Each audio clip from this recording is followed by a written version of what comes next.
Cricket ఆడే మహేంద్ర సింగ్ ధోని తెలవనోళ్ళు ఉండరు దునియా మీద. తమిళనాడులో కాసింత ఎక్కువనే ఫేమస్, కానీ ధోనిని కూడా దాటి ఇంకో ఏడాదిలో నేను ఫేమస్ అయితా అన్నట్టు మాట్లాడుతున్నాడు ఈ పెద్ద మనిషి. Dhoni is more popular in Tamil Nadu than Prashant Kishore, but make no mistake, next year when I contribute and I help you win, then I will be taking over Dhoni in popularity. Do you agree or not? మస్తు చిత్రం ఉన్నది కదా. ధోనిని దాటి నేనే famous అయితా, మీరు ఒప్పుకుంటారా లేదా అన్నట్టు తమిళనాడు పబ్లిక్ ను అడుగుతున్నాడు.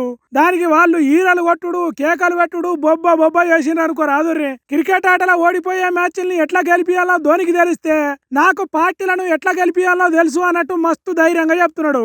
ఇంతకు ఇతగాడు ఎవరంటారా, అదే ఎన్నికల్లో జిమ్మిక్కులు చేసి పైసలు ఇచ్చిన పార్టీని గెలిపించడానికి ప్లాన్లు గీసే ప్రశాంత్ కిషోరీనే. తమిళనాడులో వచ్చే 7 ఎన్నికలున్నాయి కదా, అవో సినిమా హీరో తలపతి విజయ్ పెట్టిన టీవీకే పార్టీని గెలిపించి మస్తు ఫేమస్ అయితా అంటున్నాడు.